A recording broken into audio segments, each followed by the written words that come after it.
Hello guys, this is your friend and we are back with a new fanfic. Which is what if Naruto got harem with Hinata Haku and Femme Sasuke?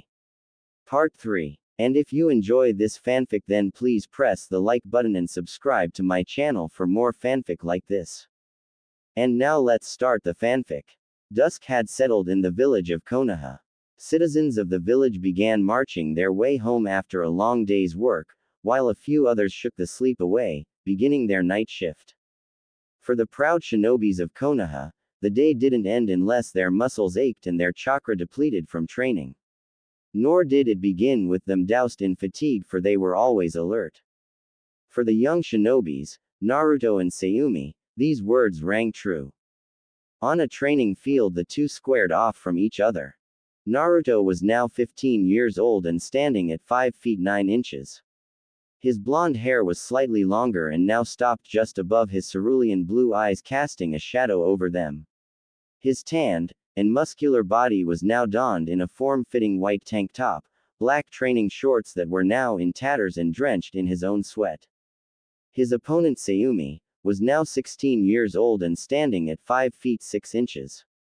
Her hair had gotten longer to where it fell just below her waist. To keep it from getting in the way, it was done up in a high ponytail with two thick bangs framing her face. Puberty had done its job with her, for her former B-cup bust was now a high C-cup, her hips got rounder and her waist was narrower, giving her a very curvy figure.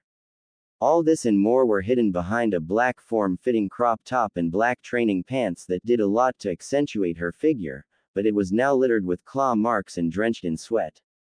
Sweat glistened off their skin. Their breathing was heavy and despite their battered forms, they both held a grin on their lips, ready for round 3. You ready, Oni-chan? Naruto asked, slipping back into his fighting stance. With a snort, Sayumi activated her Sharingan. Bring it, Odoto. As if on cue both shot forward and engaged in a furious bout of taijutsu.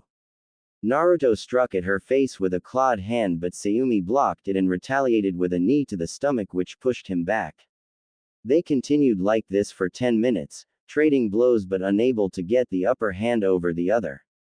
Naruto fell into a handstand spin kick.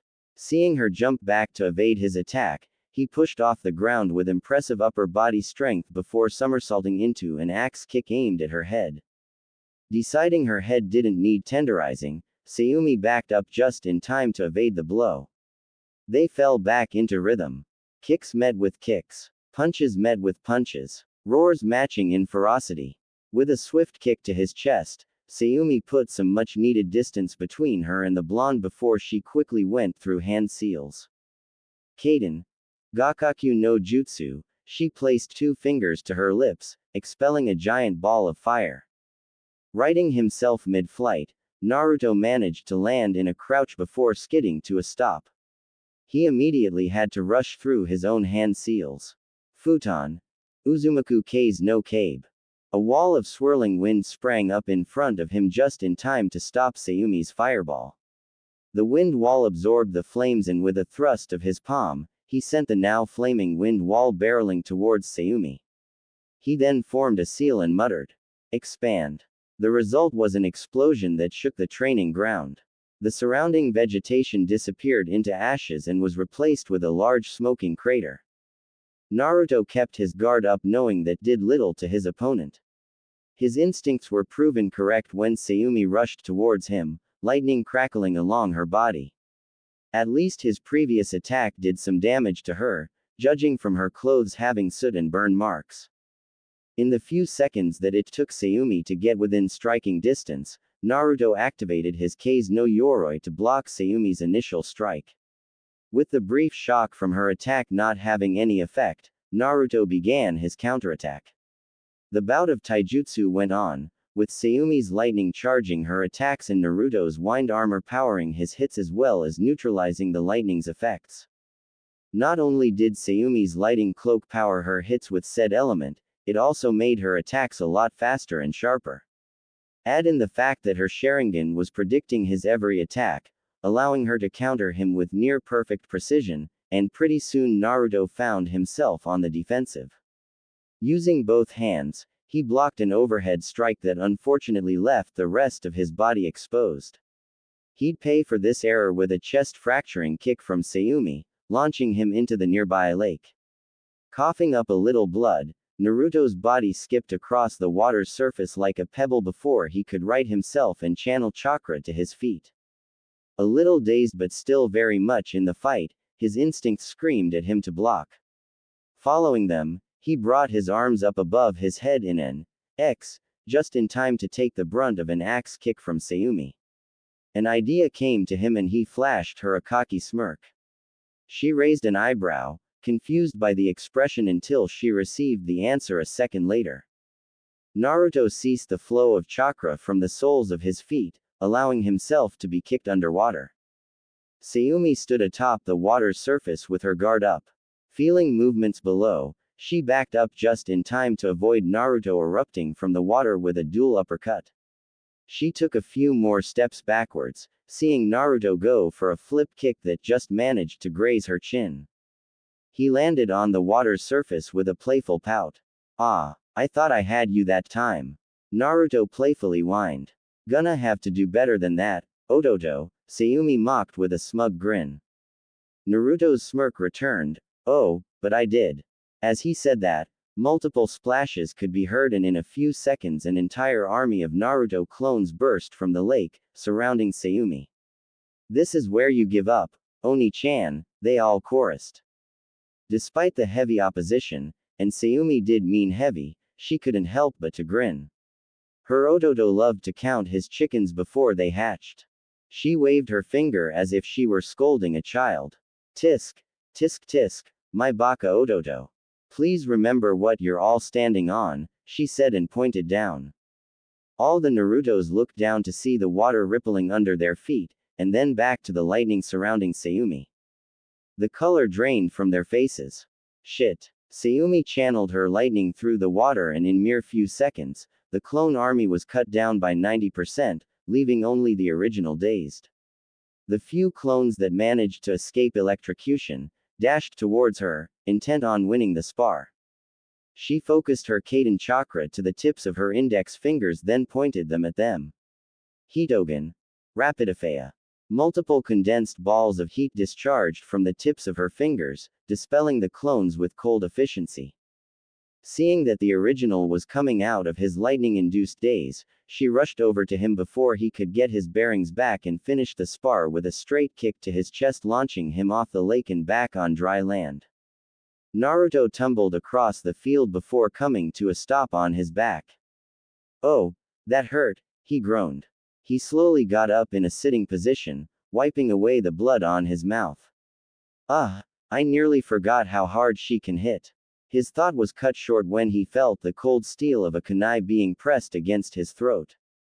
"It's time for you to give up, Ototo."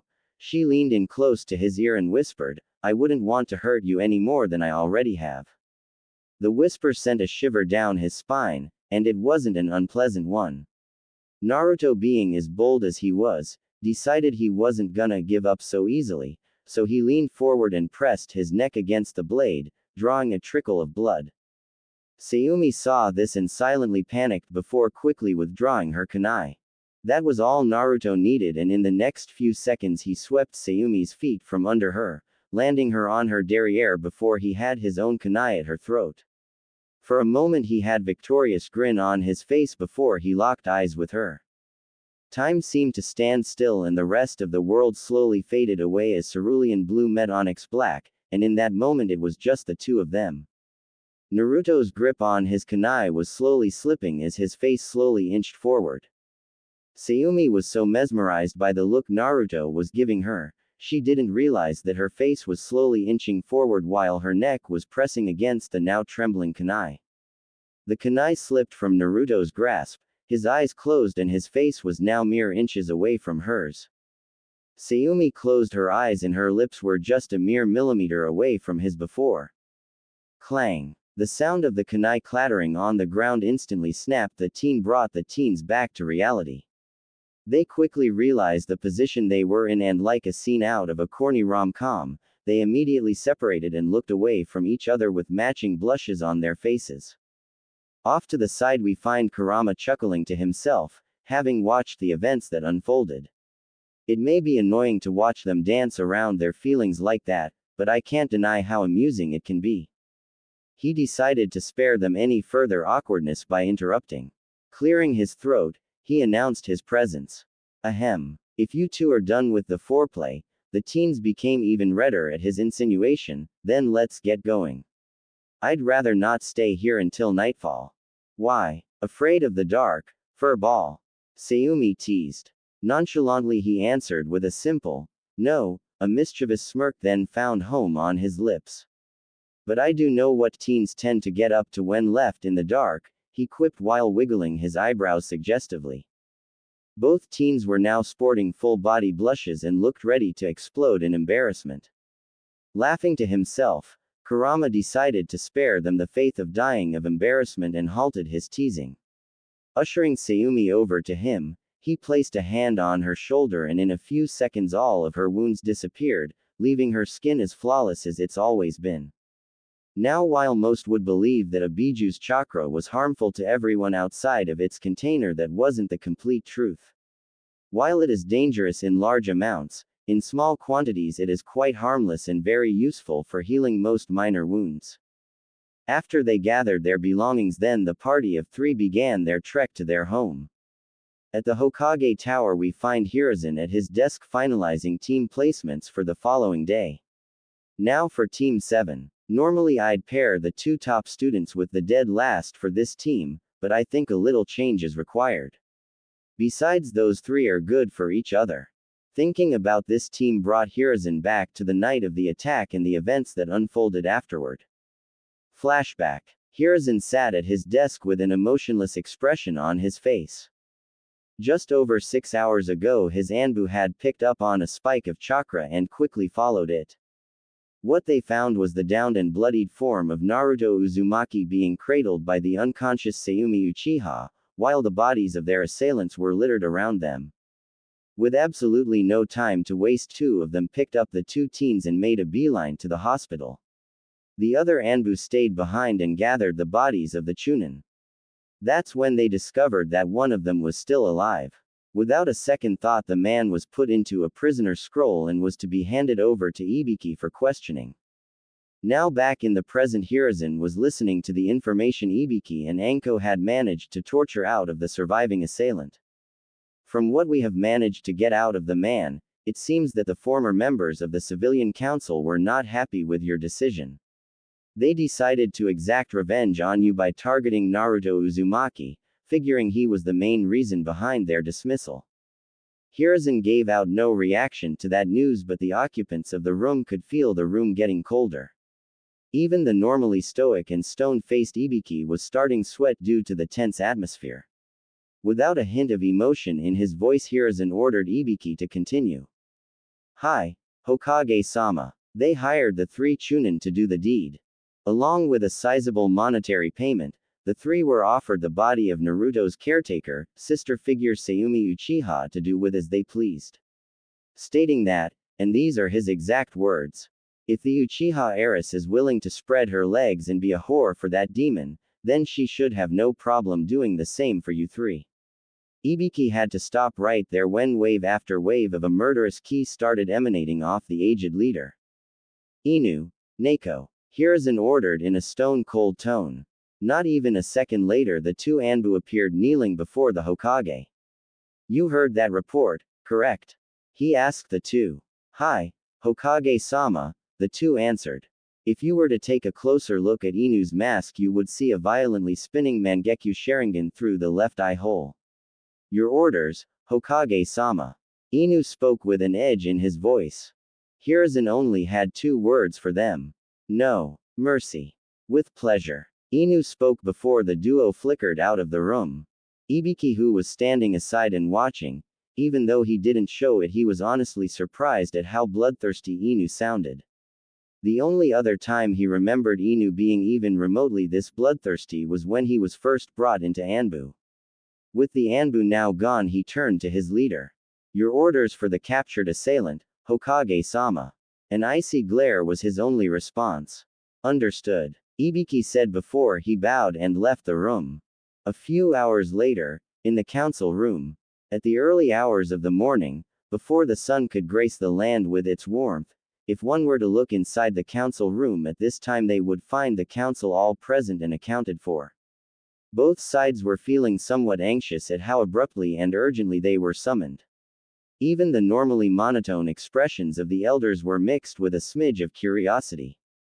All muttering came to a halt when the door to the room blasted open and a cold chill creeped in, putting everyone on edge.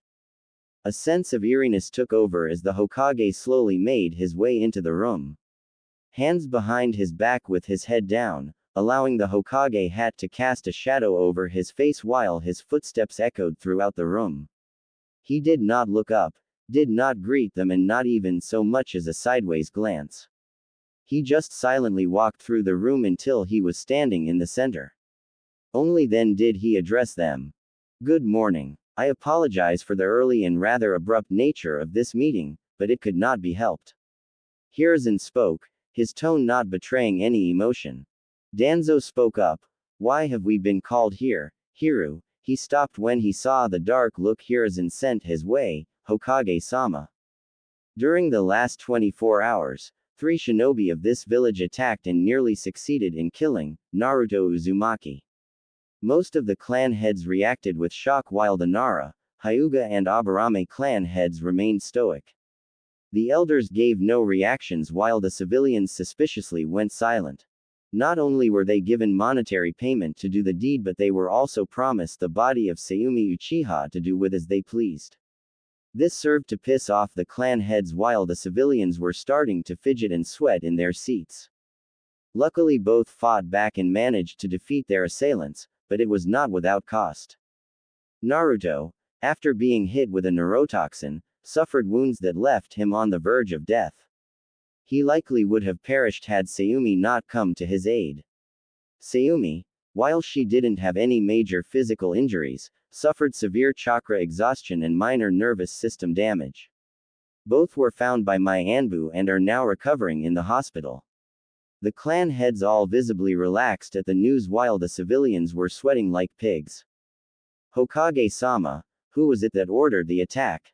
Shibi asked. "I am glad you asked," Hiruzen said, before he took a storage scroll from his robes and unsealed its contents. Thud, thud, thud. Hitting the floor with multiple thuds were the heads of the former civilian council. A thick metallic scent filled the room as fresh blood seeped out of the necks, showing that the kills were very recent. Shock, fear and horror were the expressions that were frozen on the faces. The civilians all went green in the face while more than a few of them emptied their stomachs on the floor. The clan heads and elders all kept their composure, but they couldn't help but feel slightly surprised by the scene. As you can see, the culprits have already been dealt with. Well, he then turned his gaze toward the civilians, who by this point were close to shitting themselves. Not all of them. The civilian all fell to their knees in capitulation. "Please Sandaime-sama, let us explain." One of them tried to speak before he was cut off by a wave of ki.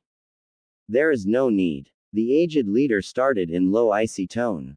"I already know that every one of you sniveling rodents had a hand in the attack. Paying off the residents of that area to be conveniently absent when the attack took place." The civilians were now visibly trembling with fear as they knew the punishment for their actions. "Please spare us," one of them cried out. Another monstrous wave of ki flooded the room, that made even the veteran clan heads and elders feel nervous. "Spare you," he started in an incredulous tone. "You went behind my back and paid my shinobi to execute and rape not one, but 2 of the most important persons in this village. And you expect me to spare you?" By the end, his tone was cold enough to make Yuki no Kuni seem warm by comparison. Tears of fear streamed down their faces and brown stains and wet spots were now visible on the civilians' clothing. "Please." The ki momentarily ceased before the Sandaime's next words surprised everyone. "As you wish." The clan heads were honestly taken aback by the response, for they fully expected a front row seat to a massacre. One by one the civilians slowly raised their heads. You'll spare us?" One asked with uncertainty in his meek tone. Yes, I will. But don't take my lenience as a sign of weakness. I'm only sparing you because I'd rather not have to keep cycling through civilians as if they are cannon fodder. The civilians wanted to breathe a sigh of relief, but the Sandame's ki returned full force. But know this, I will no longer be tolerating your defiance nor your insubordination. One more slip, one more step out of line. He paused before turning to the severed heads. With no hesitation he blew a stream of fire at them, instantly burning them to ashes. He then returned his icy gaze to the civilians. Am I understood? Hi, Hokage-sama, came the chorused reply. Good. He then turned his attention to the rest of the council. That will be all. Do have yourselves a pleasant day. With that he walked out of the room. The civilians quickly shuffled out of the room afterward, all of them needing baths and a fresh change of clothes. As the clan heads were leaving the room, Sum turned to her fellow leaders and asked, Su, all of who agree to never piss of the old man, say aye. Aye, was the collective response. With the elders. The elders were all still seated, each going over the events of the meeting. It seems Hiruzen's will of fire has returned. He is no longer the weak old man that returned to seat after the Yondaime passed. Kaharu remarked. This could mean trouble for us if he does decide to look into us. We need to do something. Homura said. No, he won't. It doesn't matter the amount of confidence that old fool has gained. Even he's not stupid enough to meddle in my affairs. Danzo said with certainty in his voice. Flashback end. That was 2 years ago. Since then the vast majority of the village started to change their tune toward the young blonde. Whether it was out of genuine reconciliation for the wrong they've done or due to the fear that the Sandame created, they had started to treat the boy fairly, as if he were someone and not just the Kyuubi brat. There were a few die-hard haters, but they kept their prejudice to themselves and just treated him neutrally. Thinking back to those times made Hiruzen chuckle. Things have really turned around for you, my boy. Now then, on to the other teams. With that he continued his work. It was the next day at the Uchiha mansion and the sound of running water could be heard. Warm water cascaded down the shower and came into contact with its cold surface, creating a mist. Through that mist a female figure could be seen washing her long, raven black hair. Her slender fingers combed through the thick tresses of her hair to get the shampoo out. She closed her eyes and held her head back to allow the water to wash out the rest. Turning off the water, she stepped out of the shower before wrapping a towel around her body and another around her hair. After that she left the bathroom and headed to her room. While getting dressed she couldn't help but think back to the last 3 years. She shuddered to think what she would have been like had Naruto not come into her life. I'd probably be an emo prick with a mountain-sized log up my. She chuckled at that thought.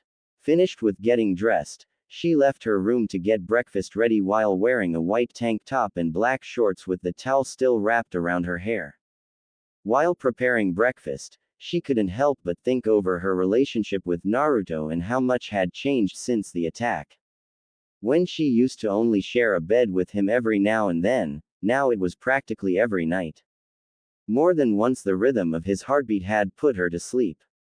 More than once she had woken up with his strong arms secured around her, as if to protect her while asleep. More than once she had looked into his deep blue eyes and just couldn't break her gaze, and each time she had felt the ever-growing need to capture his lips with her own and to make her claim on him, to say that he belonged to her. But no matter how much she wanted to do that, she knew that she couldn't for 2 reasons. The first reason was more out of uncertainty and fear. Uncertainty because she wondered if he would even see her as more than just a sister. And fear, for if she leaves her heart bare to the blonde, it would ruin the relationship she cherished deeply. Even though she has spoken to someone about this, and has gotten some very good advice, she still had that lingering fear. The second and most important reason was the Hyuga princess, Hinata. She knew that the girl held feelings for Naruto far longer than she had. It was obvious to anyone with half a brain that the girl was head over heels for the blonde. It wouldn't be right for her to take away the girl's first love, especially since they started hanging out a little over a year and a half ago. It was 2 months after the attack and they were making their way home from training. That was when they heard the sound of laughter followed by the sound of sobbing. Feeling curious, they followed the sounds until they found the source. They found their classmate Hinata, surrounded by 3 bullies who were picking on her. They made quick work of the bullies and sent them running with their tails between their legs and brown spots on the seat of their pants. After that, they helped the shy girl up before offering to walk her home. On the way, both her and Naruto tried to make small talk with Hinata, but the girl only answered with meek and stuttered replies. After parting ways, they decided that they would help the girl increase her self-confidence. So they made it a point to hang out with her and get her to open up. At one point she even joined them in training. Her train of thought came to a halt when Naruto walked in. He was now wearing a crimson-red hooded jacket that had a black Uzumaki swirl on the back. It was zipped up halfway, giving a view of his white undershirt that did little to hide his muscular physique. On his hands were black fingerless gloves that had metal plates on the backhand, and on his left wrist was a silver locket bracelet. He was wearing black Anbu-styled pants with his kunai holster in place and the ankles were taped. And displayed proudly on his forehead was his black Konoha Hitai 8. Morning, Oni-chan, Naruto greeted while taking a seat at the table. Breakfast smells good. It should. I made it, she answered smugly, taking pride in her culinary skills. Poofing in and sitting at the table was Kurama in his usual attire. Morning, Vixen. Do be a dear and pour me some coffee, please. Kurama asked politely. Sure thing, Aniki. After that, they sat and ate their breakfast in comforting silence. After breakfast, Sayumi excused herself to get dressed. As she was leaving, Naruto found himself watching her until she was out of his sight. You know you should just tell her, right? Kurama suggested. Naruto sighed before turning to face the redhead. I know. It's complicated, he admitted. Kurama took a sip of his coffee before sitting back and gesturing with his free hand for the blonde to explain. Enlighten me. Naruto couldn't help but chuckle at his Aniki. What are you now, a shrink? Would you rather I go digging for the answer myself? Kurama bluntly asked, knowing full well that he could do just that if he wanted to.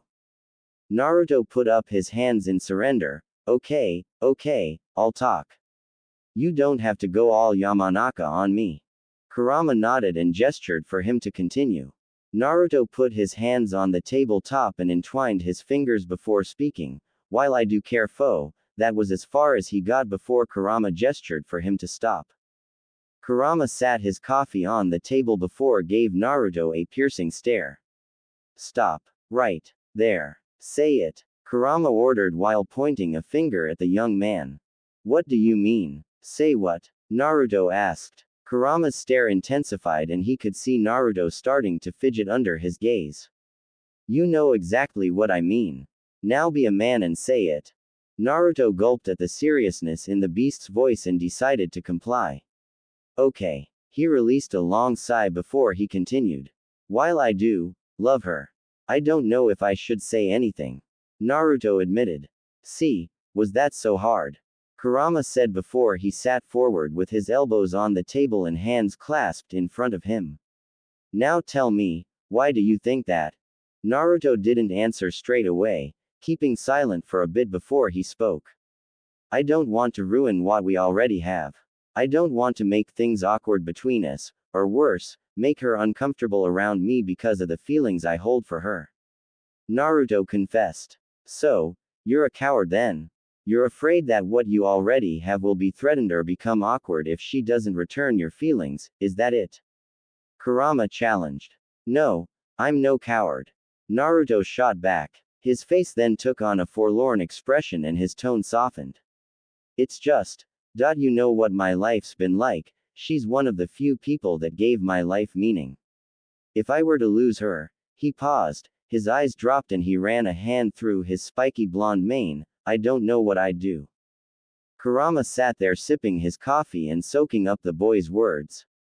He silently cursed himself for not realizing it earlier. Due to rougher parts of his childhood, the boy had learned to cling on to the few people that saw him for him. So the mere thought that his own feelings could remove his most precious person, must terrify him. Naruto then continued, then there's Hinata to consider. Kurama's eyebrow arched as his lips formed a wry smile. Oh, the princess. Naruto gave a small chuckle. Yeah. You know how she feels about me, right? Naruto asked. Of course I do. Heck, everyone and their uncle knows about that. Kurama said as a matter of fact. Yeah, well, I kind of find myself liking her ever since we started hanging out about a year and a half ago. Naruto admitted with a bit of pink on his cheeks. A look of realization came over Kurama's face. Oh, I see. Not only do you fear what may happen with the vixen, but you're caught between your feelings for her as well as those for the princess. The beast pointed out, his wry smile never leaving his face. Yeah, was Naruto's only reply. You do know that there's a way around this, right? Kurama asked with a raised eyebrow as he took another sip of his coffee. Yes, I know, but I'm not gonna use that simply to get my own personal harem. I'm not my godfather, you know. Naruto shot back. Yeah. Sheesh. No need to get pissy. Kurama took one more sip of the coffee before setting the now empty cup aside. As for this situation, I don't think you should worry so much. He saw Naruto about to answer, but he held up his hand to stop him. Just give it time. As it stands, there's no need to rush to find a solution. So for now you should let things run their course and sooner or later things will fall into place. Trust me, you'll lose less sleep and hair over this if you do. He finished with a chuckle. Naruto took a deep breath before giving his Aniki a smile. Okay, I'll try. Kurama nodded. Oh, and don't look now, but your vixen's about to enter the room. With that he poofed back to the seal. Walking into the room was Sayumi in her new attire. Her hair was done in its usual high ponytail with bangs at the side of her face. She was wearing a black sleeveless kimono blouse. Holding it together was a thin navy blue obi that matched with her ankle-length pants. Underneath you could see her white chest bindings. On her wrists there were 2 Konoha Hitai and on her feet she was wearing black open-toed strapped sandals with low heels. She finished her outfit with a silver chained necklace that had the Uchiha emblem proudly on display. Now Naruto will admit that Sayumi is naturally beautiful, there's no denying that fact. But her outfit made her look absolutely stunning. Damn, I can definitely see why the mutt keeps sniffing at her heels. By your expression I guess it's fine to say I did a good job picking my outfit. Sayumi said while blushing at how intently he was gazing at her. Naruto caught himself staring and replaced it with a warm smile. You look absolutely stunning. I'm probably gonna have to beat the mud off of you, again. Sayumi chuckled at that. Thanks. It's good to know that I have my strong Odoto to protect me. She said as she walked past him. Now let's go, we don't wanna be late for team placements. Naruto walked to the door and held it open for her while gesturing for her to go first. Please, after you. Such a gentleman, she commented as she walked past. With that they locked up and made their way to the academy. On the way both of them got friendly greetings from the passers-by. Ever since word got out about the attack and what the Sandaime did to those responsible, the villagers decided to be friendlier to the boy as a way to repent for their sins against him as well as to appease the Hokage. Naruto took it all in stride and just went with it. He was a little apprehensive at first when people actually started to apologize to him, but he just accepted it and moved on. At least they were no longer abusing him. Walking into the academy for the last time they made their way to their classroom. Upon entering they realized that everyone else was there. In the front row sat Sakura Haruno and Ino Yamanaka. Both of them used to pick on Naruto at any chance they got, belittling him and making him feel bad just for being around them. Sayumi put an immediate stop to that with threats of hospitalization if they ever tried again, so after that they left him alone. It wasn't until after they heard about the attack did they make an effort to treat him better, and now both even held a little crush for him. Up the line we find Kiba and Izuka. He used to be one of Naruto's main tormentors back when they first started the academy. Always trying to make Naruto seem inferior to his superiority. This attitude only got worse when he saw how close Naruto and Sayumi had gotten. So being the hormonal, egotistical mutt he was, he challenged Naruto to a fight with Sayumi being the prize. He got his thoroughly handed to him and was hospitalized for 3 days. After that he begrudgingly gained some respect for Naruto for beating him like that and now considered him his rival. Seated beside the mutt was Shino Aburame. While Shino wasn't an open person and preferred to stay silent most of the time, he did have respect for Naruto since he knew that Naruto was like him, a container. He also knew what Naruto life used to be like before he met Sayumi. His respect for the blonde only increased when he heard that Naruto had survived the attack on his life. Further up the line sat, well-slept, Shikamaru Nara. While he didn't hate Naruto, he didn't go out of his way to get to know the blonde either, stating that the task was too troublesome. He didn't even react when he saw how close Naruto and Sayumi were, only raising an eyebrow and muttering troublesome before going back to sleep.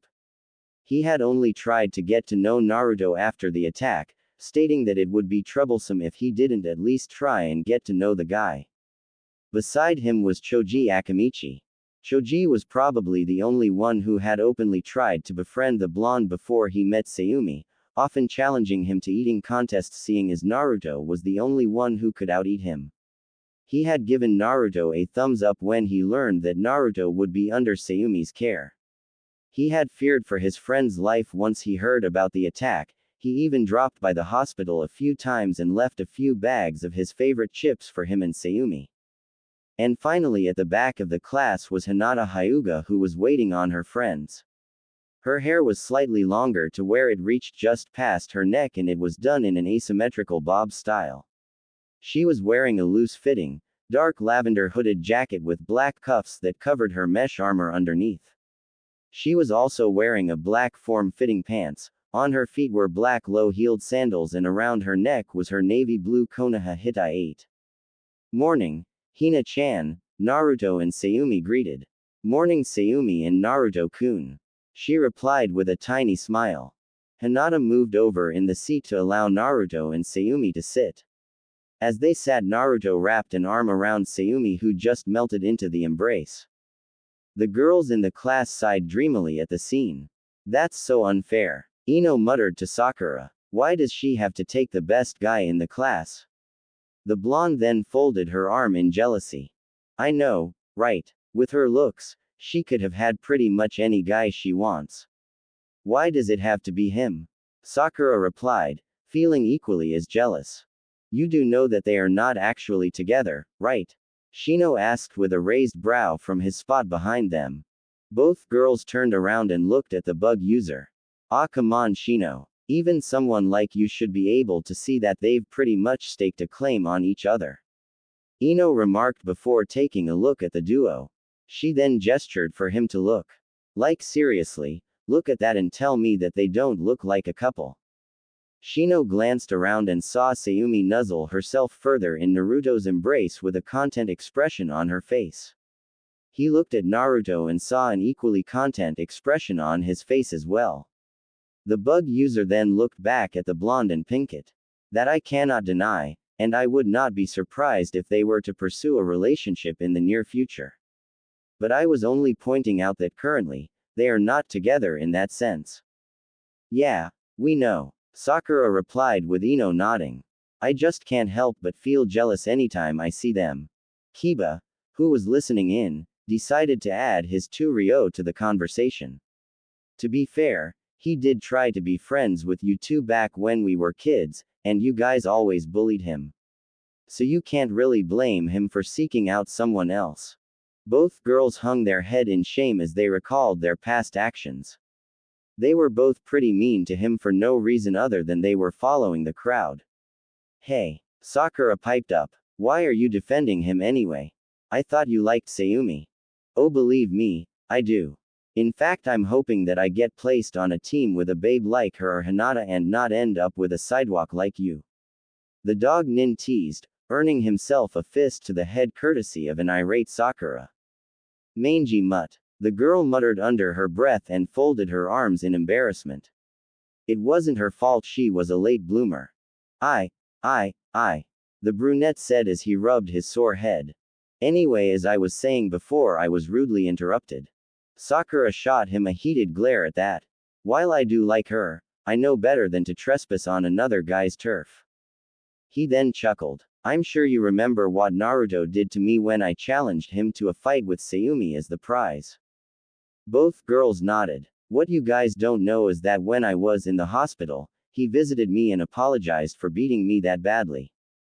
He said that he was only getting his point across, that Sayumi was not a trophy to be fought over, and that if need be, he'd put me in the hospital again should I forget. He chuckled again. I have to respect the guy for defending his girl like that. He then gave the girls a pointed look. Just don't let him know that I said that. Can't let him think that I respect him. The girls snickered at that last part. Oh, don't worry, we won't. All chatter came to a halt as their now former sensei, Iruka Yumino, walked in. As he made his way to the front of the room, the students took notice that he looked a little banged up with a few bandages here and there. Iruka-sensei, what happened to you? And where is Mizuki-sensei? Ino asked. Iruka sighed and decided to tell them. They're going into this line of work anyway. Might as well give them their reality check now. Mizuki decided to steal the forbidden scroll last night and flee the village.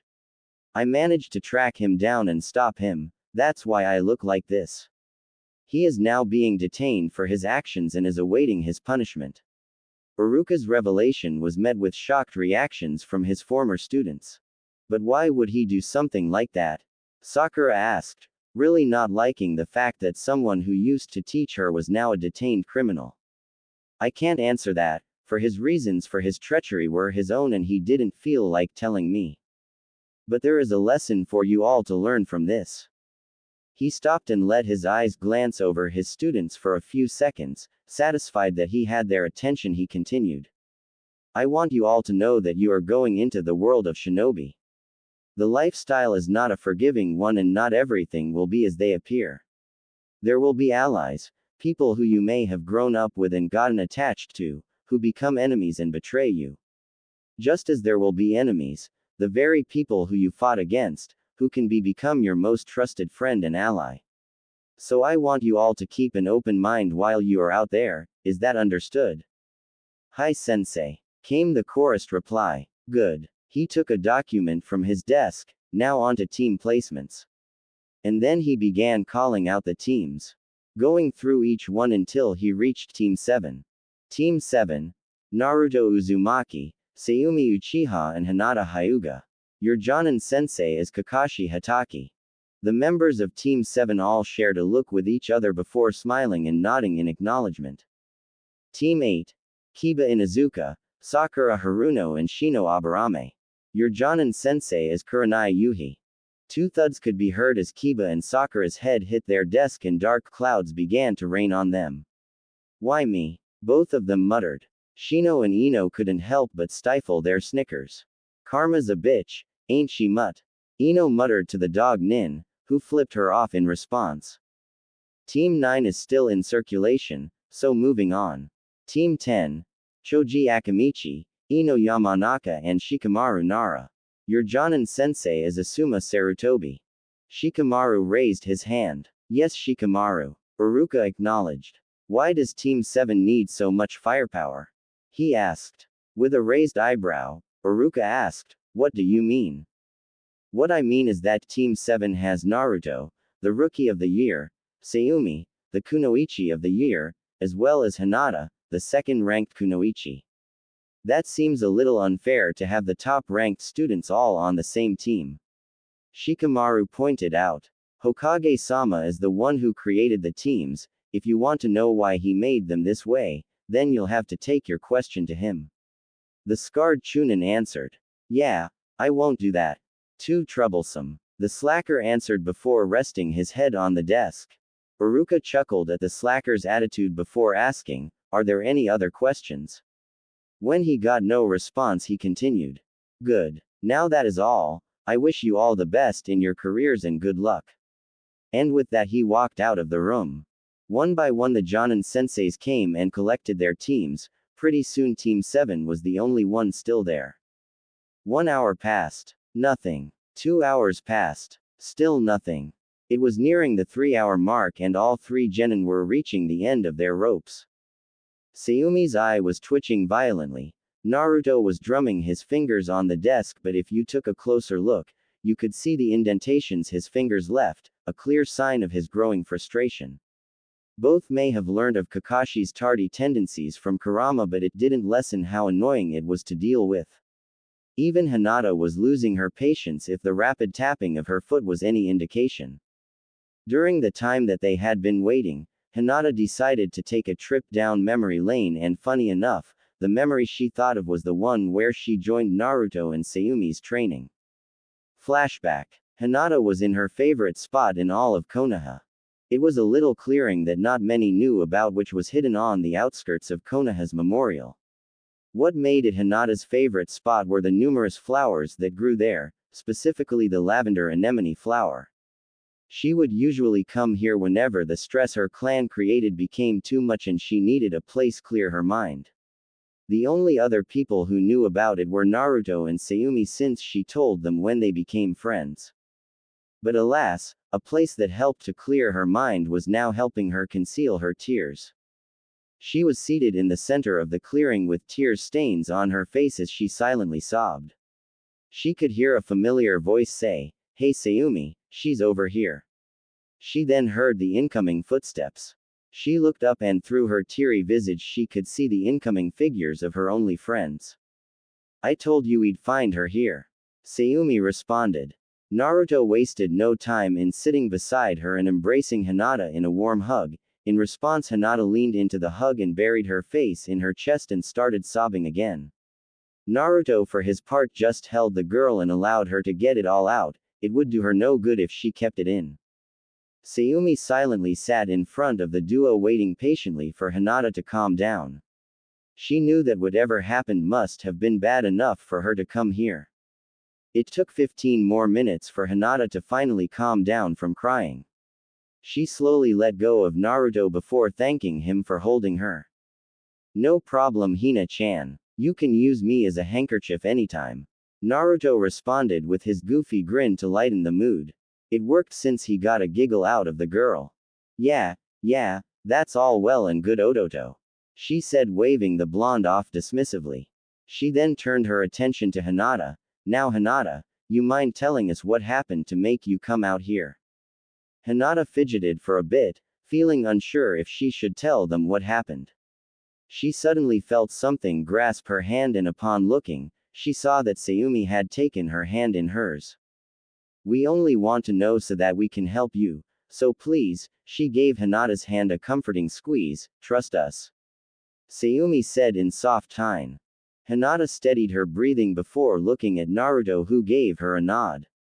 In her soft voice she said, "Oh okay, I'll tell you."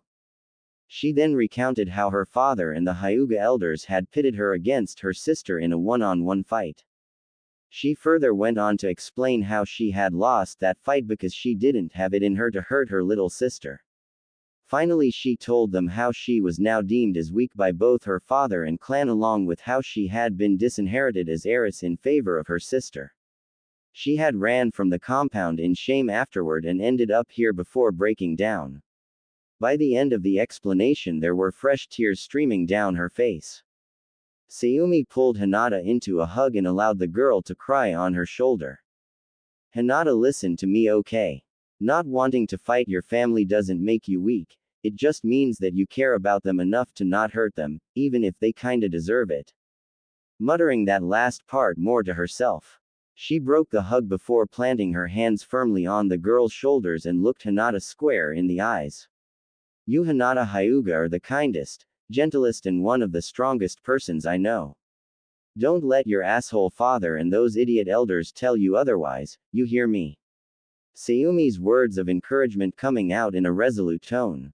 Hinata wiped away a few tears before speaking, but I'm not strong, I'm still weak," she said with her head down, "like my father believes." She whispered. She felt another hand touch her shoulder. It was Naruto, who had been silent since Sayumi started talking. Listen to me, Hina-chan. He started in a soft tone. If your father believes that you're weak, then I say prove him wrong. Prove to him that you're not the weak girl he believes you are. He told her.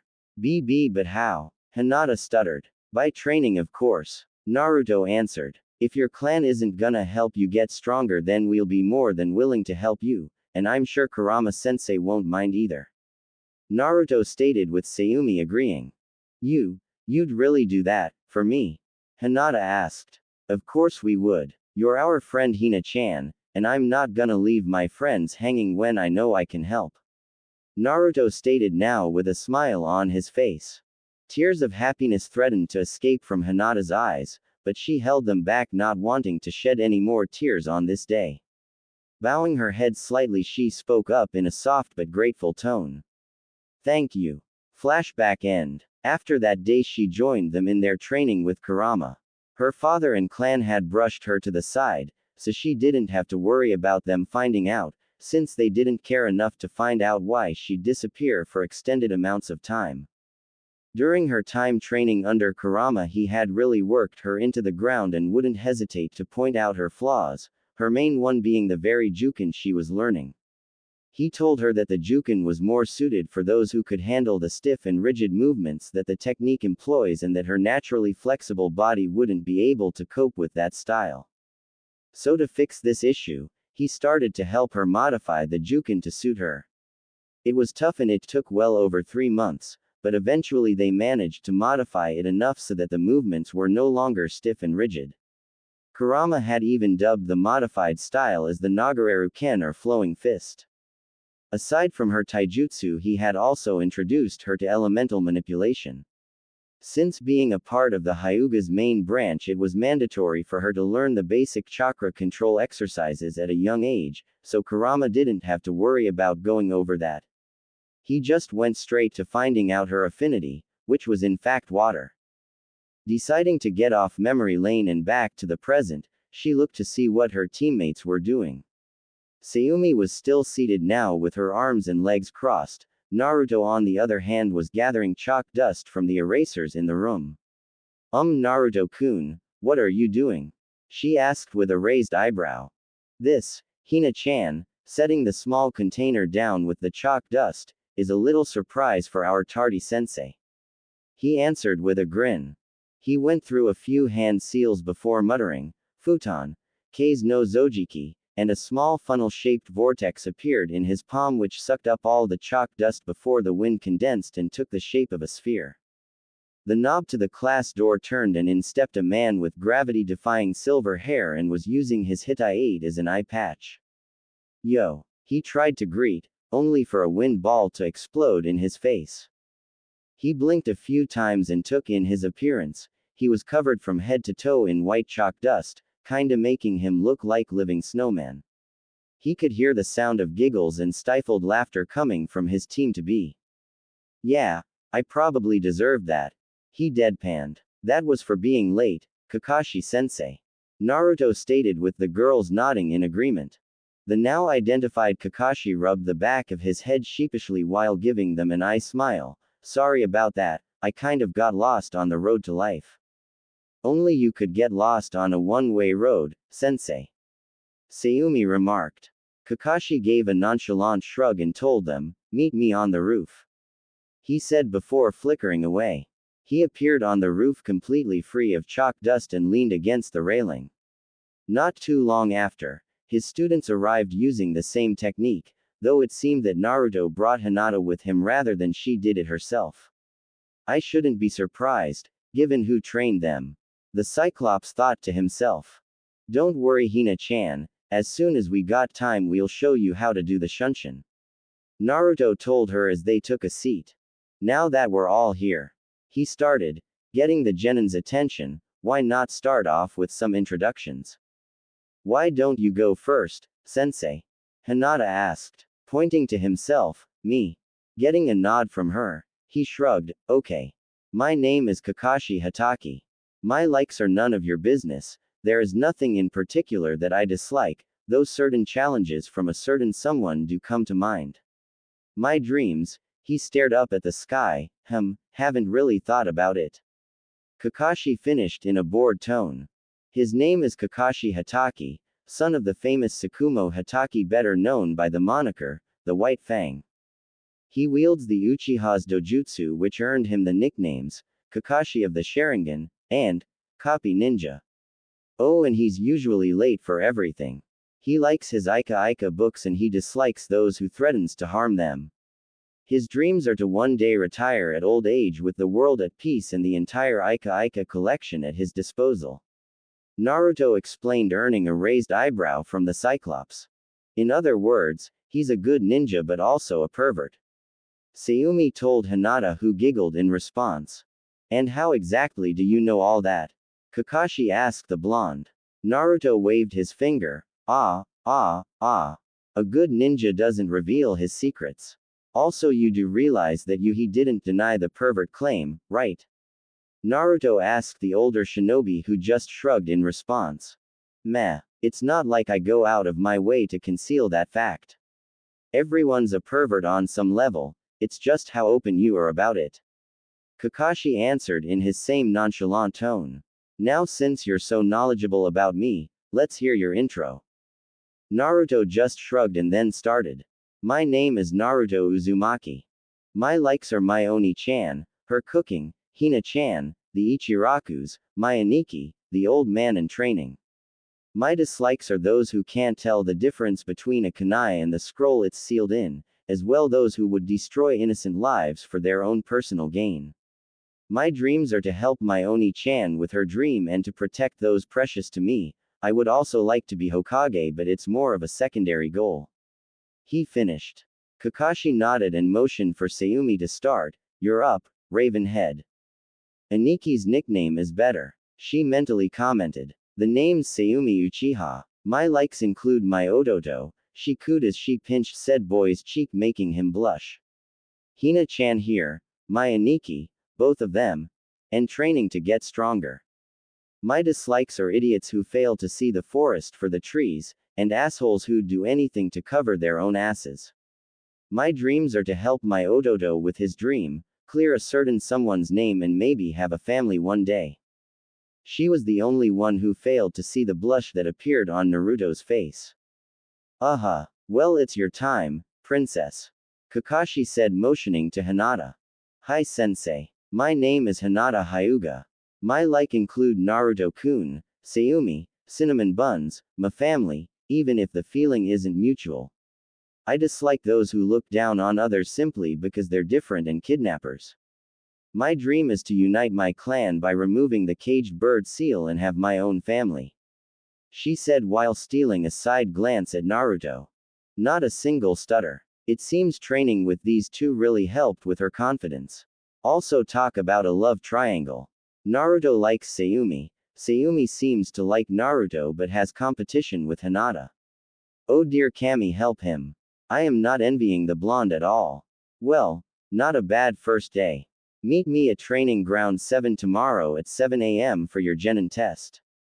Feeling confused, Hinata asked, but sensei, we already passed our genin test. She pointed out. Oh, that test was to find out who had the potential to become genin. In other words, it was to weed out the weak. The Jonin explained. Oh, okay, the brunette responded. Kakashi nodded before addressing them again. Remember, 7 a.m. sharp tomorrow morning.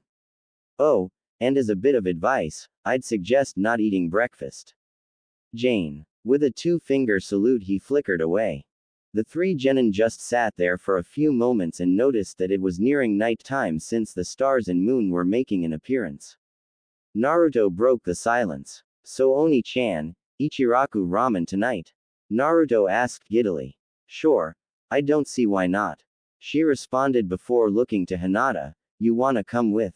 He's like a ramen junkie and I have to get him his weekly fix. Sayumi mocked. Hey, I'm not that bad. Naruto argued. Sayumi snorted before responding. Anymore. You used to eat that junk all the time until I limited you to once a week. Sayumi pointed out. Not having a comeback for that, Naruto just huffed and turned his head away, pouting like a spoiled brat. Hinata giggled at their antics before agreeing to the offer.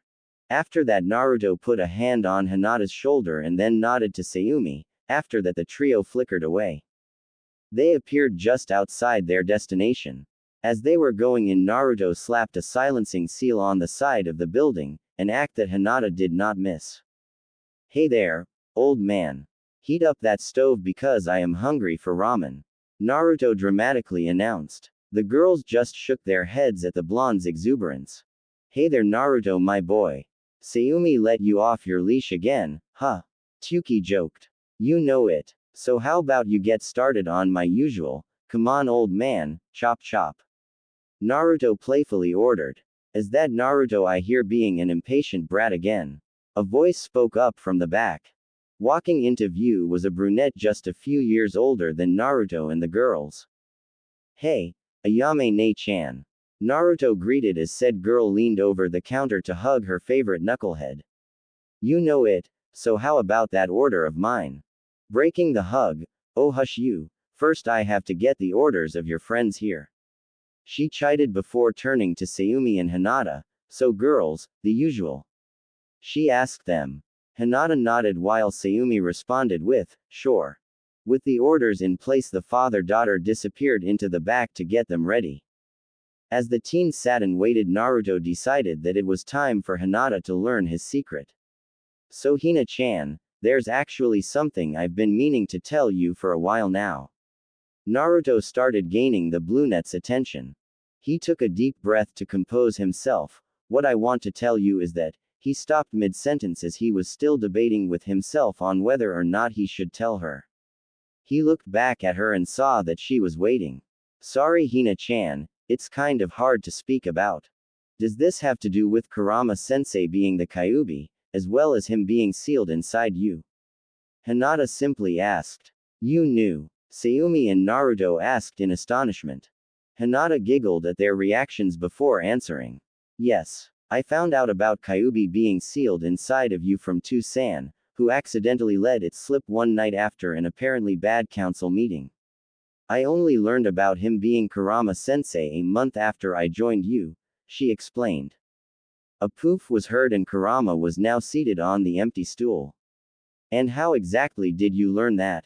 Hinata was a little startled by the sudden appearance, but answered anyway. Well, I accidentally looked at you with my Byakugan one day during training and took note that your chakra was red and not blue like ours. I recalled what a few of my clan members said about Biju chakra being red. It wasn't hard to put two and two together from what I already knew. I see. So do you think any less of him now that you know about me? Kurama simply asked, but you could hear the hidden intent in his tone. Hinata took note of their expressions before she gave her answer. Naruto seemed to be on edge. Sayumi seemed ready to jump to Naruto's defense should she give an unwanted answer, while Kurama seemed to be gauging her, given how intently he was looking at her. It makes no difference to me just because Naruto is your container. You are you, Naruto is Naruto. I've gotten to know both of you well enough to know that the treatment Naruto faced at the hands of this village, as well as the evil demonic being that the village depicts you as, is completely unjust. Naruto is my friend, hopefully more in the future, and you are my trusted mentor. Nothing is going to change that. Hinata finished with certainty coating her tone. Kurama, Sayumi and the Ichirakus who were listening, all felt their respect for the lavender-eyed girl skyrocket after that. To accept the young man despite his terrible secret and to even go as far as to defend the beast itself, it made them glad that Hinata was now a part of their lives. Naruto on the other hand had a slightly different reaction. While his respect for her did take a massive step up, his already growing feelings for the heiress also took a step up. A small smile crept its way onto the boy's face. If only his situation weren't so complicated, he could really see himself actually pursuing something more with her. If only. Sayumi had seen the smile that was now present on the boy's face and could tell what it meant. She felt conflicted. On one hand, she should feel glad that he was starting to see Hinata that way, they were good for each other, but on the other hand she could feel fear slowly creep its way into her heart.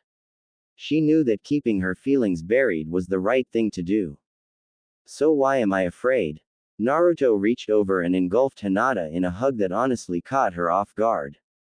Hina-chan, you have no idea how much it means to hear you say that. Thank you. He told her in soft tone. Hinata could feel herself heating up rapidly at not only how close she was to her crush, but also how sincere he sounded when he said that. Doing her best to fight back her blush, she shakily returned the hug and stuttered out, "No problem, Naruto-kun." Kurama smirked to himself as he watched the scene. He spared a glance at Sayumi and he could practically feel how conflicted she was. You better make up your mind soon, Vixen. Naruto broke the hug and gave Hinata a grateful nod just as the Ichirakus came in with the orders. 20 dishes with his favorites for Naruto, Sayumi's chicken ramen, Hinata's miso ramen and a pork ramen for Kurama since they already knew what his usual was. After finishing their meal and giving their thanks to the father-daughter duo, Sayumi paid the bill before they left the stand. Kurama poofed back to the seal leaving the trio to walk to the Hyuga compound and drop off Hinata. Well, not a bad first day. See you tomorrow, Hina-chan. Naruto gave her a two-fingered salute before he turned to leave. Sayumi hung back a bit before giving Hinata her farewell. See you tomorrow, Hina-chan. She leaned in and then whispered to her, and good job. The implication was not lost on Hinata, whose cheeks took on a pink hue, but nonetheless she nodded before giving Sayumi her farewell before going into the compound. Walking into the Uchiha mansion, both kicked off their sandals before Naruto offered to prepare dinner. No thanks, Odoto, I just ate, remember, and unlike you I don't have a bottomless pit for a stomach. Just wash up and meet me in my room, okay? Sayumi told him.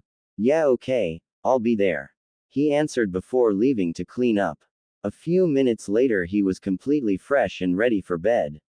He was wearing a black pajama pants with horizontal orange stripes with no top, since he'd just discarded anyway. He pushed the door to Sayumi's room open and he was greeted with a sight that he had seen many times before, but it still didn't fail to take his breath away. Sayumi's hair was let down to its full length and she was wearing a black translucent thigh-length nightgown with matching bra and panties underneath. With the only light in the room coming from the moon shining in through the window, it gave her already magnificent figure an ethereal glow.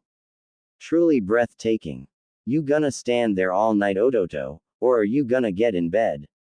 Sayumi asked. Naruto caught himself staring and rubbed the back of his head sheepishly before getting into bed and under the covers.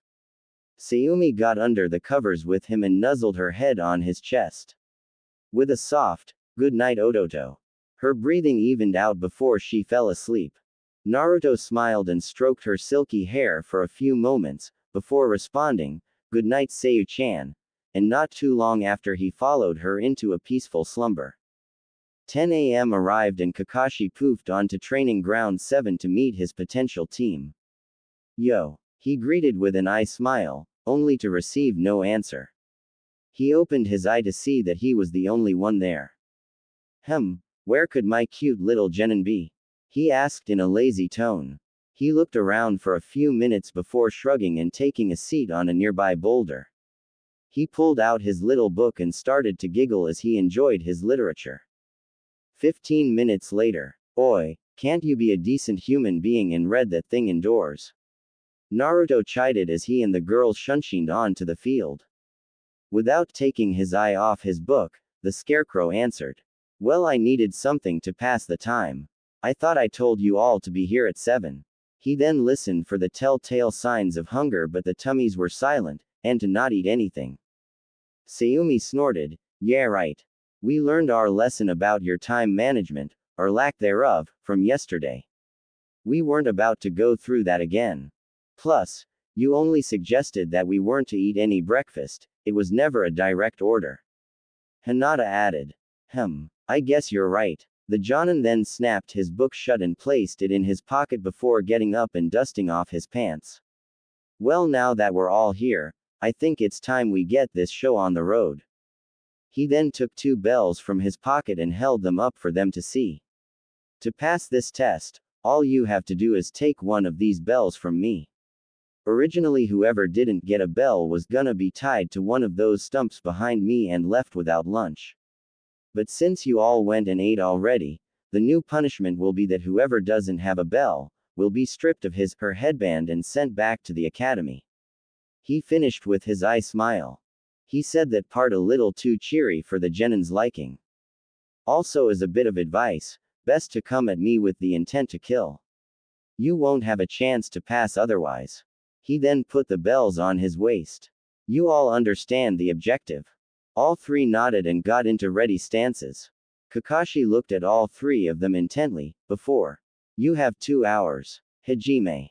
All 3 vanished from sight, leaving the silver-haired scarecrow alone on the field. I have to actually put some effort into finding them. Very impressive. He once again pulled out his piece of literature and began to read. Now then, let's see who attacks first. Up in the trees, 2 of the genin hopefuls were watching their sensei. And there he goes again with his smut. Remind me to burn that thing when I get the chance. Oh, don't worry, Oni-chan, you'll get your chance sooner than you think. The blonde answered as he rubbed his chin in thought.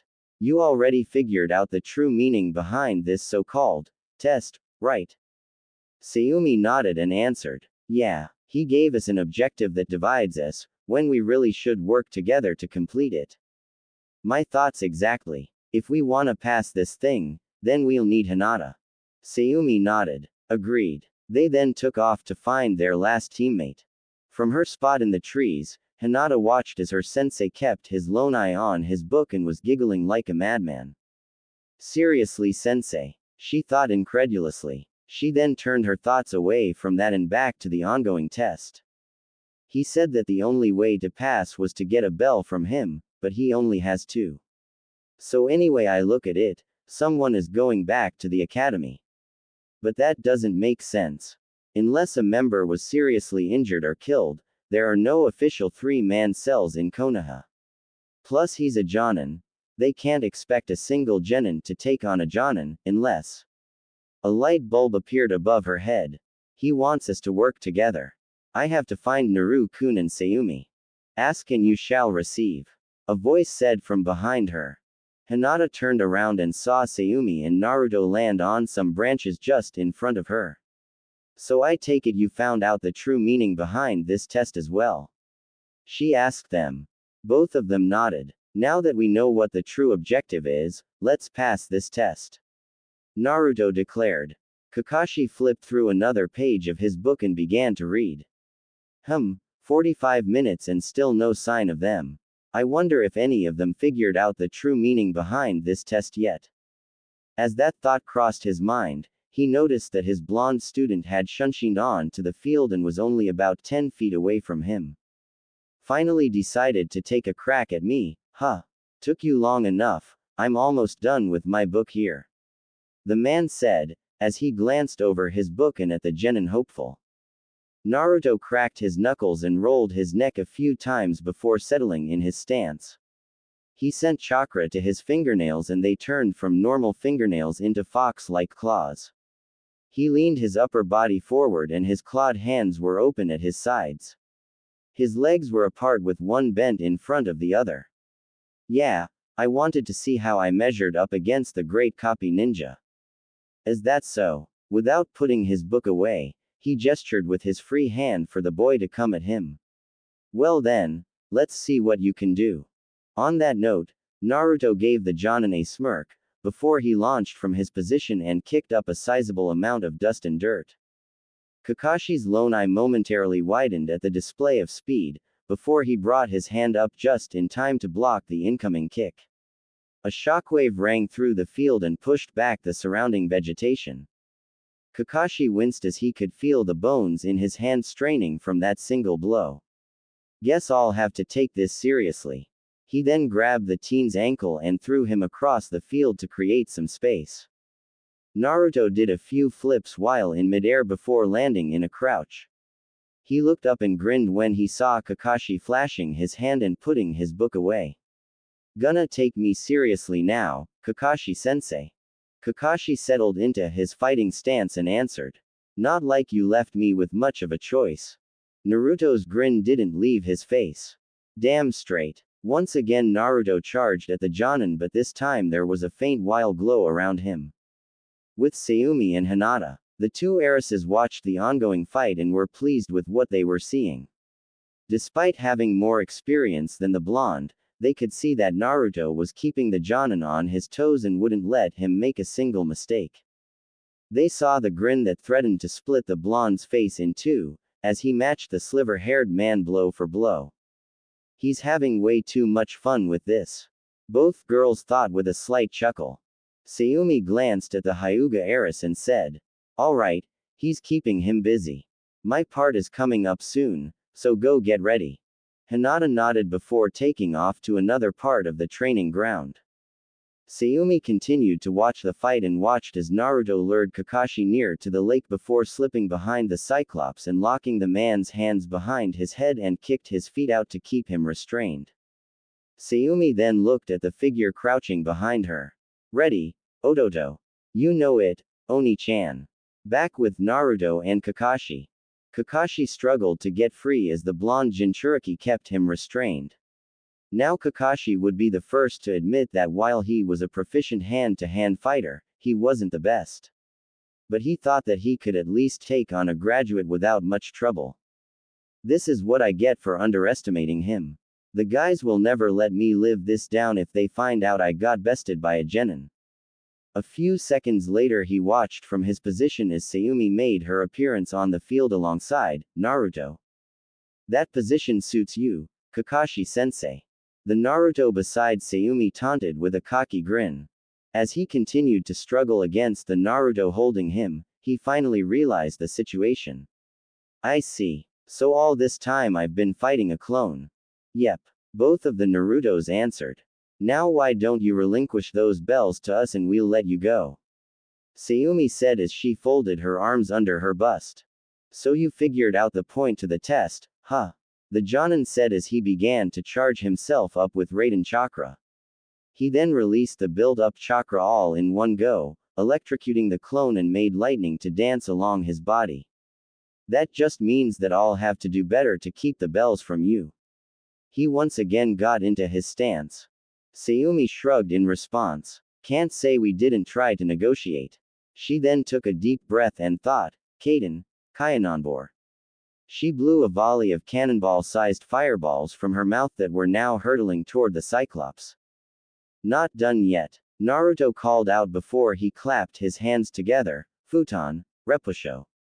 Gale force winds were added to the fireballs, increasing their size and intensity. Kakashi watched the collaboration with admiration hidden behind his mask. "Not bad." He then quickly flew through his own hand seals and slammed his palms on the ground. "Doden, Doryuaheki." 3 walls sprung up in front of him and then, boom. The training ground shook as the first fireball impacted the first wall, followed by another and then another. The fireballs tore through the first 2 walls until only the last one was left standing. Kakashi began to sweat as he pushed more chakra into the wall to make it withstand the onslaught. Finally the volley stopped and Kakashi ceased the flow of chakra to the wall and blew a breath of relief. "Damn, guess this is what I get for telling them to try and kill me." He then started to feel heat, lots of it. He lifted his head and saw that the wall in front of him was beginning to glow red, and he could feel the immense heat it was emitting. "Yo, sensei." He heard Sayumi call. "Mind telling us what happens when certain types of rocks are superheated?" Sweat trickled down Kakashi's brow and his eye widened. "Shit." He quickly jumped away as the wall erupted in an explosion and the shockwave pushed him farther than he intended to jump. The Jonin grunted in pain as fragments of the destroyed wall lodged into his side. He landed on the lake's surface in a crouch and held his bleeding side. First that white aura around Naruto, and now whatever Sayumi did to that wall. What the hell did that Biju teach them? He then felt something cold and wet snake around his ankle. Looking down he saw a tentacle of water wrapped tightly around his ankle. Crap. Before he could react, More water tentacles erupted from the lake and wrapped around him, his legs, arms, torso and around his neck. He was completely immobile. He then felt another one reach for his waist and took the bells. Here, Naru-kun and Sayumi. He heard a soft voice call from behind him. He watched as the tentacle threw the bells at the two in mention. Thanks, Hina-chan. They answered as they caught the bells. From the corner of his eye, Kakashi could see Hinata standing on the water behind him while holding the snake hand seal. Good job, Hinata. It went exactly as planned. Sayumi called out. Hinata smiled and nodded before dropping her technique and releasing the Jonin. Kakashi let himself fall to his knees and took a breath. Okay, it's time I started to train again. I'm obviously out of practice if 3 genin can take me down like that. It seems like we win, Kakashi-sensei. Naruto said with the girls nodding in agreement. Oh really? He responded in a questioning tone as he got to his feet, still holding his bleeding side. You want me to take a look at that, sensei? I know a little Iryo ninjutsu that could help. Hinata offered. Kakashi smiled at the offer before waving it off. That's alright, Hinata. Compared to injuries I've gotten before, this is but a scratch. I'll patch myself up after we conclude the test. But we already finished the test, plus we know that the true meaning behind it was teamwork. Sayumi pointed out. That is true. You all did a splendid job in working together to get the bells from me, but my earlier rule still stands, whoever doesn't have a bell will be sent back to the academy. So what are you gonna do? The 3 genin hopefuls stood there in silence as they thought of what to do. Naruto looked at Sayumi and the bell she had. He wasn't about to make her give it up. So he looked at his bell and then at Hinata before a thought came to mind. All he said was that we all needed a bell. He never said anything about splitting one. I say, no one goes back. The whiskered teen said before he held the bell between his thumb and index finger. His fingers glowed white for a few moments before they heard the brief sound of metal being cut. The next thing they knew, the bell parted into 2 equal halves and Naruto tossed one half to Hinata. And just like that we all have a bell. So do we pass now? The blonde asked in a snarky tone with a tilt of his head. Kakashi lightly chuckled at the blonde's method of sharing the bell. That you do. Well, congratulations, we are now officially Team 7. Report at 7 a.m. tomorrow at the Hokage Tower to begin our missions. The now official members of Team 7 all nodded. Hinata then raised her hand. Yes, Hinata. Kakashi acknowledged. What was the point of us finding out the real objective of this test when we still needed the bells, which were proven to be just a mere distraction?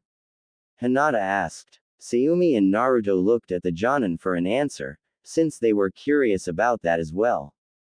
Kakashi nodded in understanding before explaining. The reason for this was to see how loyal you were to your team. All of you worked well together to complete the task, which was to get the bells from me, but then you were faced with a decision. All 3 of you needed a bell to continue, but there were only 2 of them. What do? Sacrifice one of your teammates to move forward on your own, or find a way to make sure that all of you make it through. In other words, you wanted to see if we would leave our teammate behind. Sayumi deduced. Bingo. He then gestured for them to follow him. Follow me, I want to show you all something. He then led them a little ways to the back of the training ground. This is where the new team saw a kunai-shaped structure. Kakashi walked up to and stood in front of the structure. His team walked up behind him and stood in silence. This is the Konoha Memorial. The names of those who have fallen in service of the village gets engraved on this stone. My comrade, an Uchiha that was on my genin team, fell in battle protecting me and my other teammate. Before he died, he left me with 2 things that I hold dear. He then lifted his headband to show his eye. His Sharingan that he wished to live on with me. And these words. The masked nin then put his headband back in place and looked up to the sky. Those who break the rules are scum, but those who would abandon even one of their friends, are worse than scum. He then turned around and faced his team. You 3 are the only ones who have ever figured out the meaning to my test. Naruto put on a cocky smirk. Hey. Were you expecting any less? Kakashi's eye smile reappeared. I guess not. That concludes today. Remember to report at the Hokage Tower tomorrow to begin our mission. Oh, and before I forget, Naruto, Sayumi, Hokage-sama wishes to speak with you both in an hour from now. The two in mention nodded once again. The Jonin took a second glance at Sayumi and he could have sworn there was a ghost of a smirk on her face for a few moments. Not thinking too much about it, the Cyclops then gave his students a two-fingered salute, Jane, before he shunshined away. Naruto looked at his teammates and said, well team, how about some Ichiraku ramen to celebrate officially becoming Genin? Nice try, Odoto. Once a week remember. Besides, we're going to go to that cafe Hinata loves so she can get her fix on cinnamon buns. Naruto deflated and Hinata turned away and grumbled under her breath, I don't love them that much. Without missing a beat, yes, you do. Her teammates responded teasingly. Hinata's cheeks took on a slight pink hue and she pouted in embarrassment. Meanies. The trio of teens had a good chuckle at that before they moved to leave the training ground. Sayumi looked at the little souvenir Hinata got for her. I wonder when he'll realize that his precious is missing. Before going to give his report, Kakashi stopped and dislodged the few fragments in his side and then used the little knowledge of Iryo ninjutsu he knew to close the wound. That's better. He then shunshined once again and appeared just outside the office door. He walked inside and found the other senseis giving their reports. Team 1, fail. Team 2, fail. Team 3, passed, but they will need a lot of work to be effective. Team 4, fail. Team 5, passed. Team 6, passed. Everyone then turned around and took note of Kakashi, as well as the blood on his jacket. Most were silently surprised that the copy ninja actually got injured testing 3 new genin. Team 7, passed. Now that was a shocker. It was a wide-known fact that Kakashi failed every single team he had gotten before. It seems you got a good team this time, Kakashi. If you don't mind me asking, how did you get that wound? Hiruzen inquired. I caught some shrapnel from a wall they blew up. Nothing serious and I already took care of the injury. The masked man responded. Very well then. Now moving on. Hiruzen said before he motioned for Kurenai to speak. Team 8, passed. Sakura's going to need some work though. Team 10, passed. Well, that's that. Be sure to take good care of your teams and train them well. You're all dismissed. Hiruzen spoke. With the rest of the Jonin gone, Hiruzen asked Kakashi, did they get my message? Hi, Hokage-sama. They'll be here in an hour's time. The Jonin responded.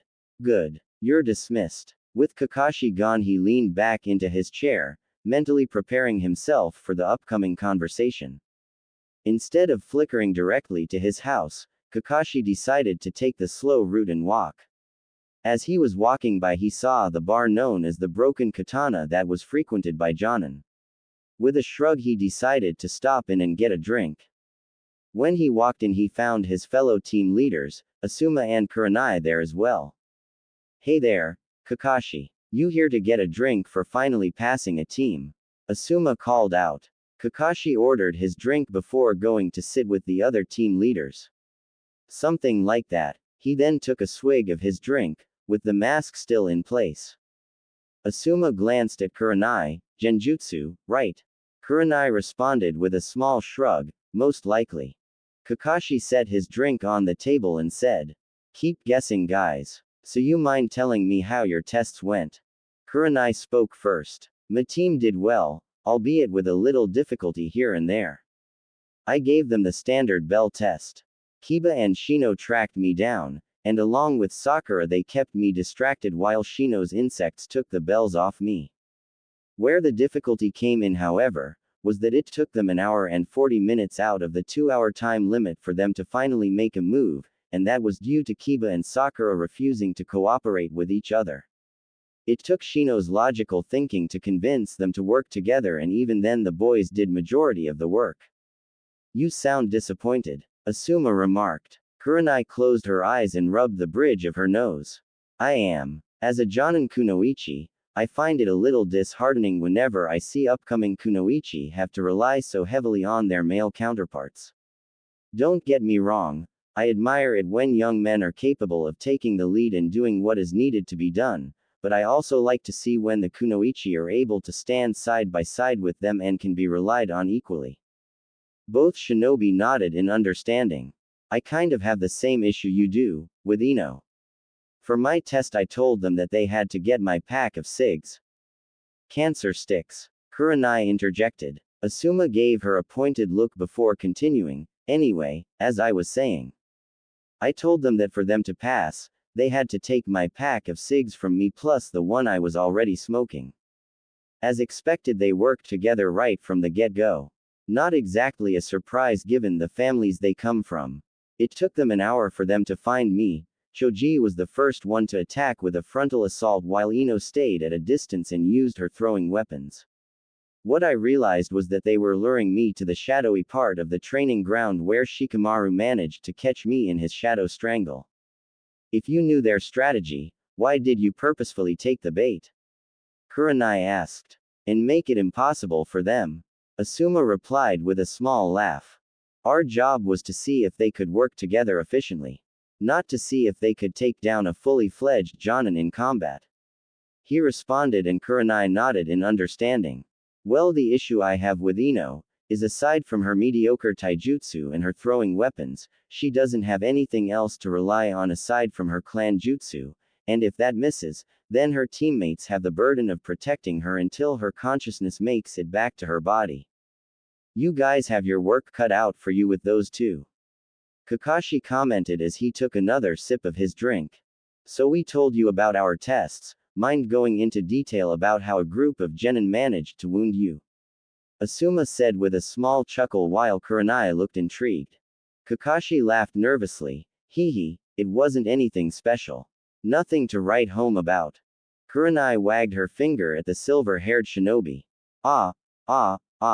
You're not getting out of this so easy, Kakashi. We told you ours, now it's time to tell us yours. That was the deal. When did we make that deal? Kakashi asked with a raised eyebrow. Just now, Asuma quickly answered. Kakashi hung his head and groaned. Okay, fine. I'll tell you. He then spent the next few minutes recounting the events of his genin test. Asuma's shoulders were moving up and down as he contained his laughter while Kurenai had her hand over her mouth to suppress her amusement. Never thought I'd see the day when 3 genin would give the great Kakashi of the Sharingan so much trouble. Asuma said in between his laughter. Yeah, laugh it up. At the very least it made me realize something. Kakashi said as he took another sip of his drink. Kurenai calmed down from her laughter and asked. What is that? I got complacent in my skills. Losing that badly to a team of genin, even if I wasn't going all out. It was the kick in the eye needed to see that my skills need some resharpening. That I can agree with. Asuma chimed in. You said that Naruto had a white glow around him when he faced you. Kakashi nodded. It was more along the lines of a white outline, but yeah. And that his attacks seemed to cut through the air with little resistance. That's what it seemed like to me. Kakashi replied. I think I know what the kid did. You see, the white glow that was around him, that was the kid using a thin layer of wind chakra to coat his body, and what this did was to reduce his wind resistance, allowing his attacks to move faster through the air. So basically it constantly emulates a streamlined posture for him. You sure about that? Kurenai asked. Asuma shrugged. It's a possibility. As a wind user myself, it's something I've done a few times, so I recognized Kakashi's description. But then again it could be something else that's just similar to what I do. Even if it's not what you described, Asuma, it's still very impressive for a genin to be able to use elemental manipulation of that level. And from what you told us, both Sayumi and Hinata also know how to use elemental manipulation on a decent level as well. I think it's safe to say that of the 3 of us, you've got the strongest team, Kakashi. Hinata surprised me though. Kurenai remarked as she took a sip of her drink with Asuma doing the same. How so? Asuma asked. Well, I was originally supposed to look after Hinata as a request from Hiyashi. The guy may seem like a cold prick with more than a few logs up his, but he does care about his daughter, and he saw the damage he did to her. So he wanted me to come in to try and pick up the pieces and make Hinata whole again. But a year and a half ago, before I could begin my task, he told me that he will no longer require my services and that Hinata was already taken by someone else. He didn't tell me who though, only that she was in good hands, and given who Hinata is today, it's safe to say that this person did a good job. It's the same person who trained Naruto and Sayumi. Kakashi spoke up. Asuma and Kurenai looked at him and Genjutsu Mistress asked, "You know who this person is?" Yes. Before they could ask him who it was, he spoke up again. "I know that you're curious about who it is, but I'm not allowed to say since Hokage-sama swore me to secrecy. Just know that he is an ally to the village and Hokage-sama trusts him. If Pops trusts him, then that's good enough for me," Asuma said as he took the final swig of his drink with Kurenai and Kakashi doing the same. They paid for their drinks before they left the bar. "See ya around, Kakashi," Asuma said to the scarecrow, and they went their separate ways. Kakashi was once again taking the slow route to his house. He reached into his pocket for his book but didn't find it. His eye widened and fear gripped him as he searched the pocket again but didn't find it. He chuckled nervously and thought, hee, no worries. I must have put it in the other pocket. He searched his other pocket but still didn't find it. Where is it? Where is it? Kakashi began to frantically search for it on his person, making the passers-by wonder if he was having some sort of episode. Kakashi suddenly stopped in his tracks and recalled the smirk Sayumi had before he left. "She took my book." Thunder and lightning flashed around him as he fell to his knees with animated tears streaming down his face and a dark cloud raining over his head. "She took my book," he cried out. The passers-by all stopped to look at the hysterical Jonin with floating question marks above their heads and confused expressions on their faces, wondering if he's alright. An hour passed and the door to Hiruzen's office was pushed open and in walked his guests. The old man dismissed his Anbu and quickly put up a silencing barrier. The teens noticed their leader's actions and realized that whatever he called them for must be serious. "Please take a seat." Naruto and Sayumi silently sat down. "Now, before I get into what I called you here for, let me congratulate you on becoming Genin. I was watching your fight through my crystal ball and I have to say that I am impressed with how you handled the test." The man praised. Naruto had the decency to look flustered. "Thanks, old man." Sayumi responded with a quick, "Thank you, Hokage-sama." Hiruzen nodded. "Well, it is best not to tarry." He then took a deep breath. "I wanted to inform you of something that I left off 3 years ago when I informed you of Kurama-san." There was a sudden poof and Kurama was now there and accounted for. "You rang, old shadow. I was just about to speak to Naruto here." Kurama nodded and gestured for him to continue. "You see, Naruto, your parents died on the night of the attack defending you against Kurama here. Before they died they left someone who was to take care of you in the event that they couldn't." "I have a godparent," Naruto deduced. "Yes you do. A godfather," Hiruzen clarified. "This godfather, he wouldn't happen to be Jiraiya of the Sannin, would he?" the boy asked seemingly out of the blue. Hiruzen had to contain his surprise. Why yes Naruto-kun. That's him. And my folks, they wouldn't happen to be Minato Namikaze, aka, the Yellow Flash and his wife, Kushina Uzumaki Namikaze, would they?" The blonde teen asked and was silently enjoying the look of shock on the old man's face. Hiruzen whipped around his head and gave Kurama a pointed stare. "You told him. You may have been bound by your word to not tell the kid about his heritage." "I wasn't," the beast answered with not a hint of shame in his tone. "Don't beat yourself up over it, old man. I already figured out that you left something out of your explanation from 3 years ago. You never do anything without a reason, so I decided to wait and see if you would tell me willingly or if I would need to demand some answers." Naruto explained before he pointed a thumb at Kurama. Aniki here just decided to do it for you. Only he went a step further. Hiruzen raised an eyebrow at that last sentence. What do you mean by, he went a step further? I met them, was Naruto's reply. What? Hiruzen exclaimed. After Kurama, Sayumi and Naruto checked to see if their ears were still functioning, Naruto answered. Yep. But how? The old man inquired. Naruto put a hand under his chin. Well. Flashback. A month after the attack, Sayumi and Naruto were making their way onto the field to begin their day of training with Kurama. As they got closer to their spot, they could see the red-haired beast. He was at the lake's shore with his hands folded and his back turned to them. They couldn't see it, but he also had a serious expression on his face. Yo, Kurama. He heard his students greet, but he didn't answer. He just kept his gaze on the rippling water in the lake. Sayumi and Naruto shared a look with each other before looking back at Kurama. It's the first time they've ever seen him like this. It is time. Now they were both concerned and confused. What do you mean, Kurama? Naruto asked. Kurama closed his eyes and sighed deeply before turning to face the duo, his hands still folded. It is time. Time for you to know the full truth, Naruto. Okay, you're starting to scare us, furball. What the hell are you talking about? Sayumi asked. Without giving a response, Kurama just stuck his hands into his jacket pockets and started to walk toward the surrounding forest.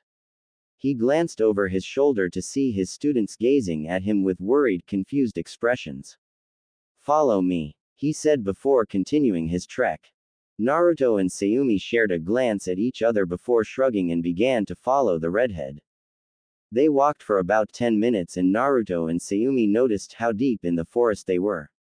They've never been this far into the forest before, as they always stayed out on the field, since that is where they trained. Not long after, they could see a huge set of walls coming into view, and at the center was a silver gate.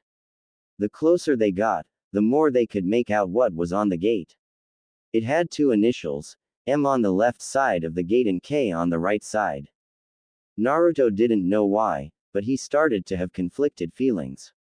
On one hand, he began to feel at ease, as if this was a place where he belonged, but on the other hand, he was feeling apprehensive. He didn't even notice that he was trembling until Sayumi grabbed his hand and made him look at her. Naruto, are you okay? You were trembling like a leaf just now. She asked with concern in her tone. I was. Yeah, what happened? I don't know. It's just something about this place. It made me feel all weird inside. Kurama listened in on the little conversation and couldn't help but feel guilty. Soon, Kit. They walked until Kurama brought them to a halt right outside the gates. Unable to contain his curiosity any longer, Naruto finally asked. Okay Kurama, where are we? Home. He then turned around and looked at Naruto. Or to be more specific, you're home. Hold on. Sayumi spoke from her spot beside Naruto. Are you saying that this is where his parents lived? Yes. Then who were they? Naruto asked. It's best if you ask them that yourself. Huh. The teens gave out with question marks over their heads. Make 2 shadow clones. I'll deal with the rest. Why? The blonde asked. Just do it. The beast snapped back, clearly not in the mood to waste time. Naruto glanced at Sayumi, who gave him a nod. He then made the cross seal and there was a puff of smoke. Instead of seeing 2 replicas of himself, there stood a man with spiky blonde hair similar to his own, that fell over his blue Hittite. He had blue eyes, much like Naruto's, and he was wearing the standard Konoha Jonin outfit with the added clothing of a white, high-collared battle coat with red flames at the base and the kanji of 4th Hokage, going down the middle in red symbols. Beside the man was a beautiful, fair-skinned woman with thigh-length red hair and violet eyes. She wore a white, high-collared, sleeveless blouse underneath a green loose-fitting dress and the standard shinobi sandals. Naruto and Sayumi both went wide-eyed. Why Yondaime-sama? Sayumi thought before she turned her eyes and looked at the woman. And that's his wife, Kushina Namikaze. But how are they here? They both died on the night of the attack. Naruto stood there in silence, just staring at them. He knew who they were, the Yondaime and his wife who both died on the night of the attack. Whenever they would show up in the books he's read, he'd always feel a knot in his stomach, as if he should know them on a deeper level. He would always push away that feeling and chalk it up to his desire of wanting parents messing with him. But now that they were standing right there in front of him, that desire resurfaced, only it was 100 times stronger. He had to actively fight back the urge to run and tackle them in a hug. Kit. Kurama started, gaining everyone's attention. Allow me to introduce to you, Minato Namikaze and his wife, Kushina Uzumaki. Both teens' eyes widened even more upon hearing that name, Uzumaki. Namikaze. Your parents, Naruto. A pin could hit the floor and it would sound like a cannon went off due to how silent it was. Sayumi couldn't keep the look of disbelief off her face. His parents. She then looked at the two and then looked back at Naruto. Minus the whisker marks and the eye structure that he got from his mom, and Naruto is a perfect replica of his father. How didn't I see it before? It's so obvious. Naruto looked in between the two, finding it hard to believe what he just heard. His eyes then rested on Kurama and he asked, "My parents?" Kurama responded with a slow nod. He looked at Minato and whispered, "Two-san." Minato responded with a smile and said, "That's me, Naruto." Naruto felt his heart skip a beat upon hearing the man use his name. Tears welled up in the corners of his eyes as he looked at Kushina. "Ka-chan." Kushina responded with a foxy smile much like his own, "That's me, Sochi-kun." She then held her arms out and gestured for him to come to her. "Now why don't you come give your Ka-chan a hug?" Naruto's body froze on the spot. He so badly wanted to move but now he was gripped by fear. The fear that as soon as he got close to them, they'd disappear like a cruel genjutsu or mirage. Sayumi saw her Ototo's distress and decided to give him a little help. She leaned in and muttered in his ear, "Go," before giving him a little push. Naruto's feet steadily began to move forward, not once had his gaze broken from his mother's. His feet began to move faster and faster until he was running toward her with tears spilling out of his eyes. "Ka-chan," he cried as he ran into her waiting arms and was engulfed in the motherly warmth he had been craving for so long. Kushina nuzzled the boy in her bosom as a few tears trickled from her eyes. "My baby boy, I've waited so long to do this." Upon hearing that, Kurama averted his gaze and gritted his teeth. The blonde nuzzled into his mother's embrace all while crying tears of joy. "Hey," he heard his father say, "doesn't Two-san get any love?" The man said with a small laugh. Naruto slowly let go of his mother and stood in front of his father. Before the blonde man could attempt to hug his son, he hunched over with a pained groan as his son punched him square in the gut. "That was for the shitty life you put me through," he heard Naruto mutter before he was wrapped in a hug, "and that's me forgiving you, Two-san." The Yondaime understood his son's actions and returned the hug before glancing up at his wife. "He hits just like you, Kushi-chan." Kushina puffed her chest out in pride. "As he should. I'd be disappointed if my boy ended up hitting like you, girly boy." She responded with a teasing grin. "Kei Kushi-chan," the man said in indignation and pouted. Naruto saw this and started to snicker. Kushina giggled in response and then turned her gaze toward the ravenet who was off to the side and admiring the scene. "Well, hello there, my dear." She greeted and gained the heiress's attention. "Who might you be?" "My Sochi's girlfriend." Sayumi's face instantly heated up and she started to wave her hands in denial. "No, no, no, no, no, no." She quickly tried to deny but Kushina wasn't listening. "Minato-kun, our Sochi has a girlfriend," she said while pointing at Sayumi. Naruto stiffened upon hearing that and went cherry red in the face.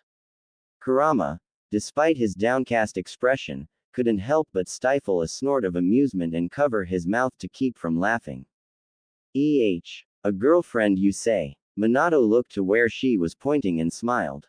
He released Naruto from the hug and patted him on the head. I have to congratulate you on landing such a catch, Sochi. You've got good taste, just like your old man, he said as he nudged his red-faced son with his elbow. Naruto became even redder and started to flail his hands in denial. No, no, no, no. You got it all wrong. She's not my girlfriend. Really now. Both parents drawled in an intrigued amusement. Then who might she be? They asked with matching amused expressions. Naruto went and stood beside the still blushing Sayumi. This here is Sayumi Oni-chan. She's someone who is very important to me and has been taking care of me ever since my apartment was destroyed almost 2 years ago. Sayumi's blush deepened upon hearing Naruto's introduction of her, but she nodded in affirmation all the same.